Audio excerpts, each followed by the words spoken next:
nacionalistas, ¿cómo están el día de hoy? Espero que estén muy bien. El día de hoy vamos a hablar sobre cómo van México y el mundo en cuanto a derechos de la comunidad LGBT. Y por esta razón tenemos a una invitada muy especial, Mike González. Hola, ¿cómo están? Yo soy Mike González, tengo 26 años, soy coordinadora de voluntariado y servicio social en JAC México, una de las organizaciones claves aquí en México en tema de defensa de derechos LGBT y derechos humanos y qué gusto estar por acá.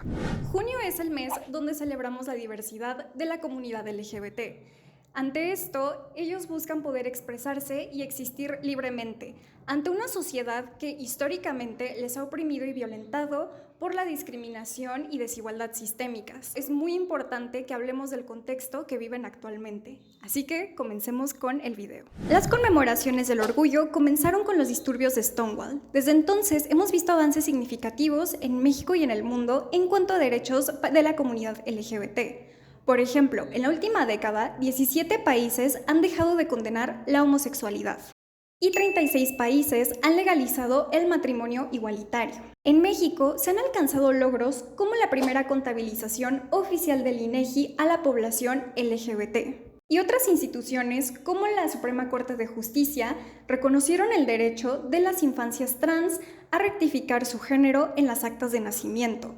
La Secretaría de Relaciones Exteriores y el INE avanzaron en identificaciones que reconocen a personas trans y no binarias. Además, destaca la lucha del activista Kenia Cuevas, quien logró la tipificación del transfeminicidio. Esto dentro del Código Penal local de la Ciudad de México. A pesar de estos avances, aún seguimos viendo un panorama muy difícil para las personas LGBT+. Todavía 67 países penalizan la homosexualidad, con sentencias que van desde unos meses en la cárcel a la pena de muerte. El último país ha sido Uganda. Su parlamento acaba de aprobar un proyecto de ley para enviar a la cárcel a todo aquel que se identifique como gay. En otros casos particulares, podemos observar que en Rusia hay una nueva ley que ha ampliado las restricciones a todo lo que se identifique o se perciba como propaganda LGBT. Mientras que en Estados Unidos, en marzo de 2022, se aprobó una normativa que limita la discusión sobre orientación sexual o la identidad de género en las escuelas primarias. ¿Y México ya no vive la misma discriminación que otros países? Lamentablemente, sí.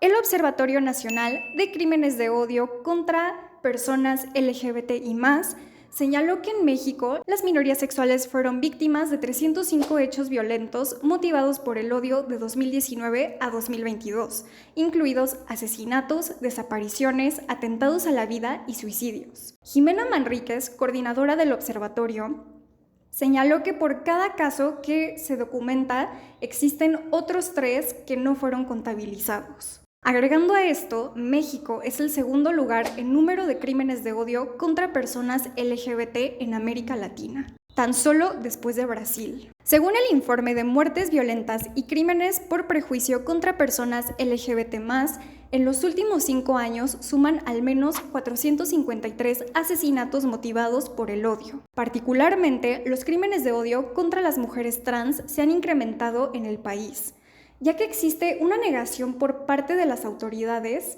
por reconocer esta problemática y las condiciones de violencia de las mujeres trans. Estos datos nos dejan algo muy claro. A pesar de que cada vez más países se suman a la protección legal de las personas LGBT+, esto no ha sido un sinónimo de que su contexto social sea seguro para ellas o que no sean víctimas de hostilidades. Es decir, tenemos un avance en el marco legislativo, pero prevalece la violencia extrema. Y para esto vamos a profundizar más. Para comenzar un poco más con este tema, ¿nos puedes explicar qué es la comunidad LGBT? Claro que sí. Bueno, primero que nada, me gustaría mencionarles la importancia de referirnos a la comunidad LGBT, a las comunidades LGBT como poblaciones LGBT actualmente. Si bien comunidad es un término que se ha pues acuñado y que se ha utilizado a lo largo de la historia, ¿no? Refiriéndose a la comunidad LGBT, hoy es pertinente y es más valioso hablar como de poblaciones LGBT, refiriéndonos a que pues hay dentro de la misma población LGBT hay muchísimas comunidades y cada una de ellas tiene necesidades, tiene interseccionalidades que las cruzan de forma distinta. Entonces, por eso me parece importante como hablar como de poblaciones actualmente más que de comunidades. Y habiendo dicho esto, pues creo que las poblaciones LGBT somos poblaciones que representan la diversidad sexogenérica en el mundo, ¿no? Es importante como mencionar como que LGBT más es un acrónimo, ¿no? El cual busca como englobar a todas estas identidades, orientaciones y expresiones dentro de la diversidad, ¿no? Tenemos que la L se refiere a las personas lesbianas, ¿no? A las personas que sienten atracción hacia otras mujeres. La B habla sobre la bisexualidad, que habla sobre una atracción hacia dos géneros, ¿no? En específico, la G pues habla sobre pues la comunidad gay, que si bien podríamos entender la comunidad gay como atracción hacia personas del mismo sexo, está mucho más arraigado a hombres gays, ¿no? Que sienten atracción y que tienen sexo con otros hombres y que sienten atracción sexual hacia otros hombres, ¿no? T, que representa a todo el paraguas trans. Aquí hay una acotación porque tanto nos podemos referir como LGBTT, 3 Ts, ¿no? Como LGBT. Las dos son como correctas, ¿no? Creo que todo depende del contexto. Y esto tiene que ver con que la T es un paraguas, ¿no? Un término paraguas quiere decir que es un término que engloba muchos otros términos, ¿no? Y muchas otras, y en este caso muchas otras formas de identificarse, ¿no? El TTT se refiere a las personas transgénero, a las personas transexuales y a las personas travestis. Y bueno, tenemos otra parte del acrónimo que es QAA+, ¿no? Que la Q se refiere a las personas, tanto a las personas queer, ¿no? Que son personas que viven su identidad y su expresión y su forma de vivirse trasciende y va un poco por aparte de las formas heteronormadas y hegemónicas que imparte la sociedad, ¿no? Y también se refiere al término questioning, que son personas que están en su proceso de autoconocimiento y de cuestionamiento con respecto a sus orientaciones e identidades. Y bueno, también está como la A, ¿no? Que habla sobre las personas asexuales, personas que en cierto grado, ¿no? O en cierta medida, pues no sienten por atracción sexual, ya sea por completo o en cierto espectro, ¿no? Hacia otras personas, ¿no? Y importante mencionar el más, porque el más siempre habla de que existen muchas otras orientaciones e identidades que, si bien no se mencionan específicamente dentro del acrónimo, son importantes de visibilizar, ¿no? Al final es una comunidad sumamente diversa, sumamente amplia, ¿no? Y hay muchas formas de vivirse y muchas formas de identificarse. Bueno, y después de esta explicación, creo que dos conceptos que se pueden confundir mucho son orientación sexual e identidad de género.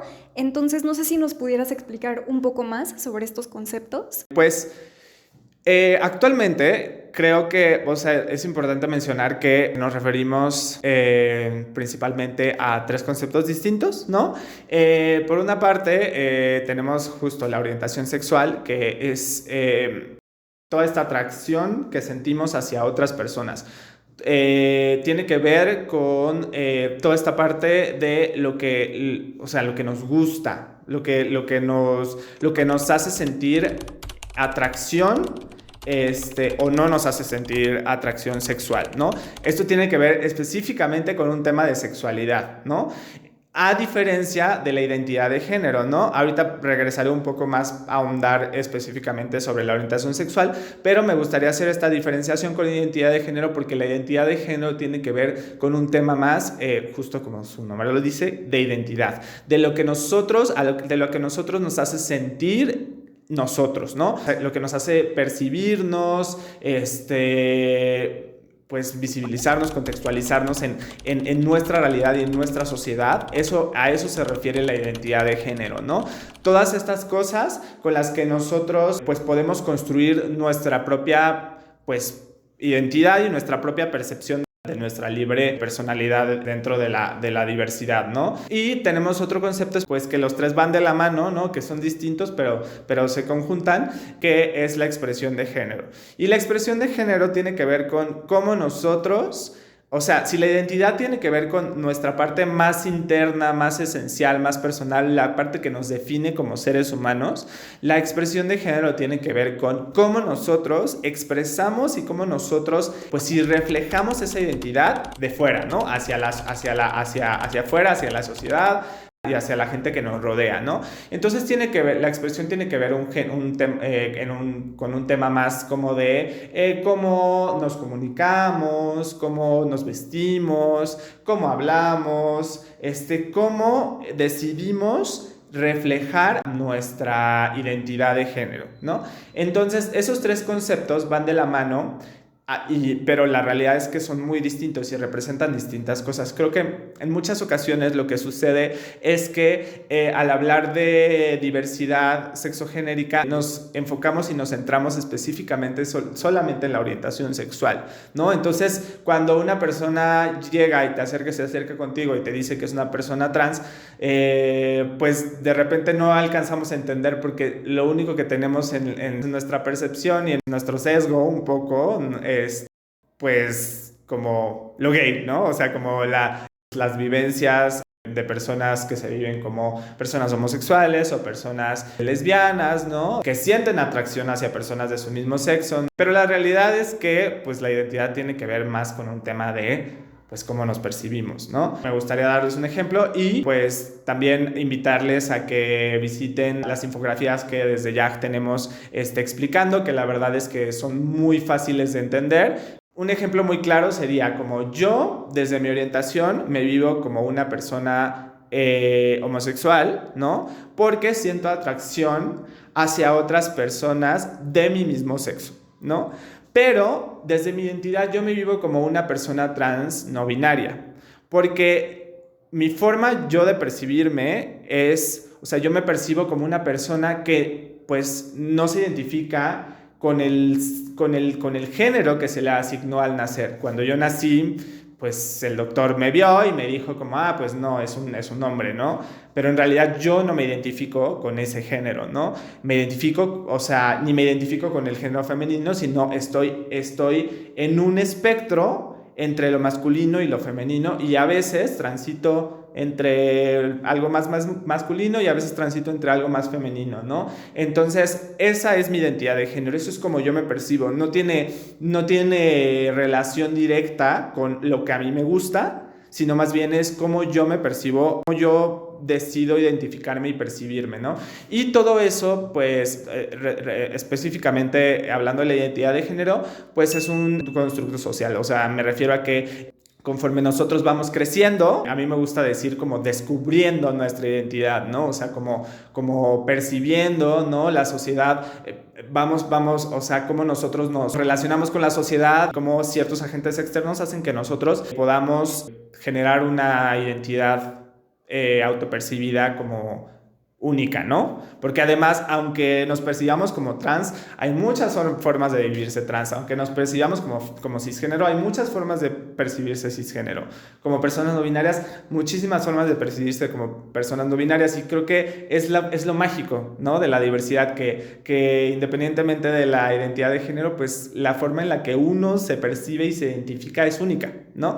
Y pues desde la expresión de género, ¿no? Pues yo pues puedo, no sé, desde tener a lo mejor manierismos, ¿no? Como mucho más femeninos, o una voz como pues un poco más femenina o en ocasiones más masculina, y a lo mejor la forma en la que decido expresar mi identidad, pues a lo mejor me gusta ponerme vestidos y me gusta expresarme de forma más femenina, o a lo mejor las dos, ¿no? Entonces eso tiene que ver con la expresión de género, y pues esas son como las diferencias que pueden existir. Es un tema como muy amplio y muy complejo, ¿no? Dentro de esos tres conceptos también existen otros conceptos como identidad cultural, ¿no? Que tiene que ver más con un tema como, por ejemplo, la comunidad Mushe, ¿no? Que son personas que, tradiciones culturales, ¿no? Que han sido heredadas desde la época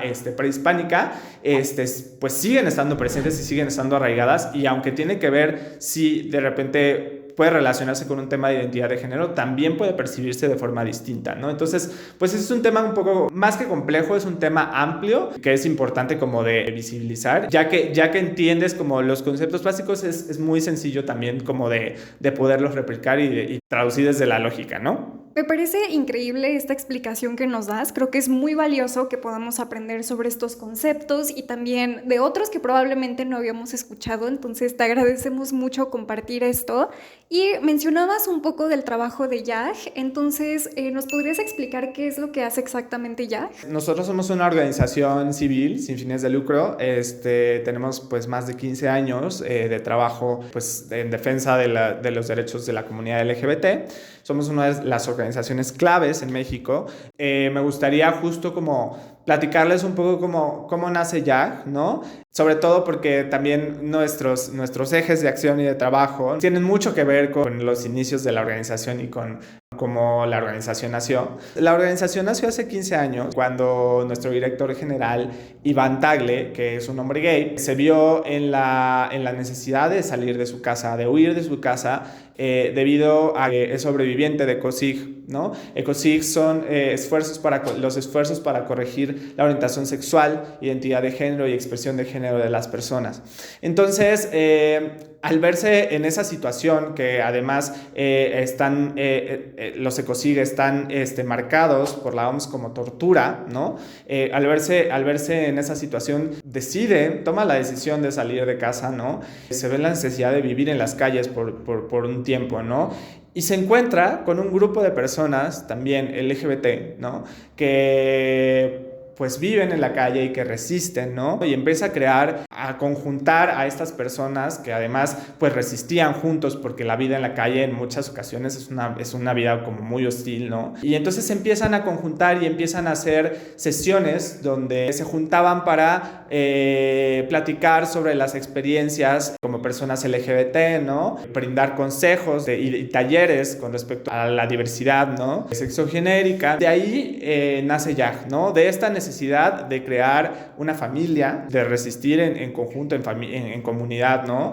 Eso como que después de 15 años nos ha permitido extender nuestros ejes de trabajo en 4 específicos, ¿no? El primero es el trabajo con población, ¿no? Que se divide en 4 puntos específicos. Uno tiene que ver con juventudes, con la coordinación de jóvenes LGBT México, ¿no? Que justo es como nace la organización, ¿no? O sea, jóvenes LGBT es este espacio es este grupo de apoyo en pares, ¿no? Donde juventudes se congregan, ¿no? Para platicar sobre las vivencias LGBT, ¿no? Y para resistir y para encontrar en ellas un espacio de resistencia y de familia y de apapacho, ¿no? Que es súper importante para muchos de nosotros que pues a lo mejor pues en nuestros espacios escolares, ¿no? Laborales, pues no pudimos tener acceso como a amigues o en algunos casos a familia. Es importante tener esos espacios como de apoyo, ¿no? Y de resistir en conjunto, ¿no? También tenemos la coordinación de mujeres diversas, el capítulo feminista interseccional de la organización, y que además la coordinación de mujeres diversas brinda un eje muy importante organización, que es la perspectiva de género. Tenemos también, por ejemplo, Fortalécete LGBT, que es pues, un espacio de fortalecimiento a próximos líderes LGBT en México. También las escuelas de liderazgo, ¿no? Que están mucho más enfocadas en fortalecimiento en temas de participación política a personas LGBT. Consideramos que es muy importante tener representación LGBT más en los espacios de toma de decisión en el país, ¿no? Porque al final ellos son los que inciden para poder cambiar las leyes, para poder modificar las leyes y para poder construir una sociedad pues más diversa y más respetuosa y justa, ¿no? Y pues la Coordinación de Salud Positiva, que pues es de las más jóvenes, ¿no? Que busca brindar acceso a la salud integral a personas de la comunidad LGBT, específicamente enfocadas también en VIH y otras ITS, ¿no? Que son situaciones que marcan específicamente a la comunidad LGBT. Tenemos también otro eje que habla de la investigación. Nos dimos cuenta que era súper importante tener información cuantitativa y cualitativa de investigación seria y concreta, ¿no? sobre nuestras realidades, sobre cómo nos vivimos como personas LGBT, para poder incidir en espacios de tomas de decisiones, porque cuando llegábamos con los legisladores y con los políticos, les pedíamos y les exponíamos sobre nuestras realidades y sobre nuestras necesidades como poblaciones, siempre salían estas preguntas de cuántos son, ¿no? ¿Cuáles son las realidades? ¿Cuáles son los porcentajes? ¿Dónde están las estadísticas? Y pues la realidad es que en México hay muy poca investigación había muy poca investigación desde los organismos como de gobierno, ¿no? Hacia estos temas, y consideramos importante incidir en esa parte para poder generar datos que nos permitieran incidir de forma directa, ¿no? Tenemos también la parte de gestión del cambio, que tiene que ver muy específicamente con incidencia política. Trabajamos muy de la mano con agentes clave, con personas tomadoras de decisiones en el país, ¿no? Aliados dentro de los espacios de toma de decisión, para poder pues cambiar las leyes, para poder crear nuevas leyes y modificar las que existen, ¿no? Hoy en día tenemos una ley que inició como justo una iniciativa de ley específica para prohibir las terapias de conversión en la Ciudad de México, ¿no? Se aprobó en 2020, ¿no? Y a partir de eso se empezó a aprobar en distintos estados de la República, y hoy en día esa ley ya se aprobó en el Senado a nivel federal, ya se aprobó en las comisiones en la Cámara de Diputados. Ahorita está pronta a votarse en el Pleno para poder aprobarse a nivel federal, y eso es importantísimo, porque pues eso garantizaría la libertad de poder vivirnos y ser. También una reparación de la deuda histórica a todas las personas que son sobrevivientes de las mal llamadas terapias de conversión ECOSIG, ¿no? Y pues eso es un poco lo que hacemos dentro de la gestión del cambio. Y tenemos también la parte de sensibilización, que consideramos súper importante, acercarnos a la iniciativa privada y pública y a las universidades, ¿no? Para poder acercar la información que es importante tener dentro de esos espacios, ¿no? Consideramos que la sociedad es un agente súper importante para los cambios que se pueden realizar dentro del país, ¿no? En temas de respeto a la diversidad sexogenérica. Bueno, y ante esta situación que vive actualmente el país y el mundo en general, mi pregunta ahora sería, ¿qué es el orgullo y por qué es importante? Pues creo que para hablar y para poder definir el orgullo, creo que es importante hablar sobre la historia. El orgullo, pues, la diversidad siempre ha estado presente. La lucha por la diversidad y por el orgullo se remonta a los años 60, ¿no? A finales de los años 60 en Nueva York, donde pues un grupo de mujeres trans, que además esto es súper importante, ¿no? De repente tenemos esta percepción de que la lucha por la diversidad sexogenérica fue promovida y liderada por personas gays, por hombres gays, pero no, la realidad es que mujeres trans, que además eran mujeres trans racializadas, ¿no? Que vivían con VIH, ¿no? Fueron las que iniciaron el movimiento y lideraron, ¿no? Entonces yo creo que ese es un tema súper importante de mapear, ¿no? Porque hoy en día, de las crisis más importantes, y específicamente aquí en México, tiene que ver con todas las carencias y todas las violencias que viven las personas trans dentro del país, ¿no? Somos el segundo país en el mundo con mayor porcentaje de violencia hacia las personas trans y de transfeminicidios, ¿no? Entonces, al final es importante recalcar ese punto. Y entonces mencionaba esto porque justo un grupo de mujeres trans, específicamente Marsha P. Johnson y Sylvia Rivera, empezaron una serie de revueltas en Nueva York, ¿no? Que dieron pie a el movimiento de liberación sexual. Y desde ahí surgió un gran movimiento, ¿no? Que, claro, inició en Nueva York, pero se extendió rápidamente por todos los estados de Estados Unidos, ¿no? Y después por todo el mundo, ¿no? Y pues hoy en día pues es un movimiento internacional, ¿no? Con presencia en todas partes del mundo, hasta en los países donde se criminaliza la homosexualidad y la diversidad.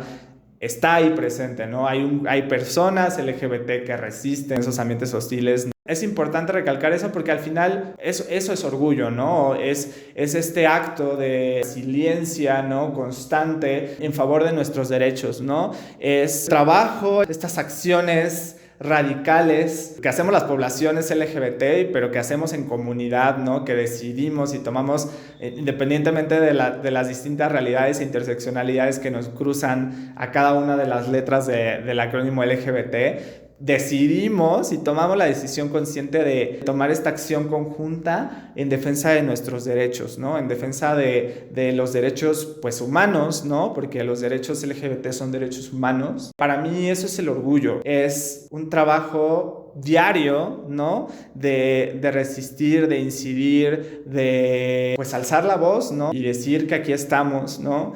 Y que no nos vamos a ir a ningún lado. No solamente pedimos que se nos visibilice y que se repare toda esta deuda histórica que a lo largo de la historia se nos hecho a un lado, sino más bien exigimos respeto y exigimos que nuestros derechos se respeten y se avalen, ¿no? Eso representa el orgullo, ¿no? Es como esta expresión radical de todos los días de resistencia continua que tenemos la comunidad LGBT. Muchas gracias por compartir toda esta información con nosotros. Créeme que es muy valioso para mí, para mi audiencia, y pues me voy a quedar con muchas cosas muy importantes de esta plática. Entonces, no sé si quisieras dar un mensaje final. Me gustaría comentarles y platicarles que pues las personas LGBT más somos eso, somos personas. Buscamos el acceso a los mismos derechos que cualquier otra persona dentro de nuestra sociedad, ¿no? Todos tenemos el derecho de vivir una vida plena, ¿no? De tener acceso a oportunidades de todo tipo, ¿no? De trabajo, oportunidades de una salud digna, de acceso a una educación digna, acceso a una vida plena y con goce de oportunidades, ¿no? Eso es lo más valioso que podemos quedarnos, ¿no? Como independientemente de si no llegamos a comprender del todo o a entender del todo ciertas vivencias, ¿no? Y ciertos conceptos que engloban esas vivencias. Yo creo que la parte más importante es entender que, aunque haya realidades que no me crucen, entiendo que pues todos somos seres humanos, ¿no? Y que todas las vivencias son válidas, ¿no? Por otra parte, creo que es importante reforzar este mensaje de que pues no hay nada que curar, ¿no? De que no somos personas enfermas, no somos personas que tienen una malencia, que tienen una enfermedad, ¿no? La OMS en los 90s retiró de su catálogo de enfermedades mentales a la homosexualidad y en los 2000s a la transexualidad. Entonces, no somos personas enfermas, no somos personas que necesitemos atención psicológica, ni médica, ni nada por el estilo. Y al final, entender también que la diversidad es muy vasta y es muy amplia y que seguramente tenemos personas que forman parte de la diversidad y que viven desde el orgullo, desde sus distintas realidades, cerca de nosotros. Creo que solamente basta con voltear a ver, ¿no? Y con acercarnos y con lugar de amor, ¿no? Y de respeto para poder tener un acercamiento y una comunicación y una relación con las personas. Por último, decirles que se acerquen a YAG México, que se acerquen a todos nuestros programas. Estamos en redes sociales como YAG México, tanto en Twitter como en TikTok, como en Instagram, Facebook, LinkedIn también como YAG México. Y acérquense a nosotros, nuestros programas. Muchos de ellos son para la comunidad, ¿no? Son para las personas de la comunidad LGBT. Siempre vamos a estar ahí como para poder resistir con ustedes. Pues no queda nada más que decir que admiro profundamente la resistencia de la comunidad LGBT. Yo desde mi posición como aliada y defensora de derechos humanos, busco que mi contenido sea un espacio seguro para poder hablar sobre la realidad de las personas LGBT en México y en el mundo. Para mí, informar es ayudar a apoyar la causa y que otras personas puedan empatizar con ella. Hacemos una diferencia cuando apostamos por la tolerancia, la empatía y la creación de espacios seguros para todos, todas y todes. Los derechos LGBT son derechos humanos y los derechos humanos no se someten a debatir u opinar. Todos tenemos derecho a una vida libre y sin discriminación. Si les gustó este video, no olviden de darle like, suscríbanse a mi canal de YouTube, sigan las redes sociales de YAG y síganme en mis redes sociales para más contenido. Nos vemos en el siguiente video. Bye.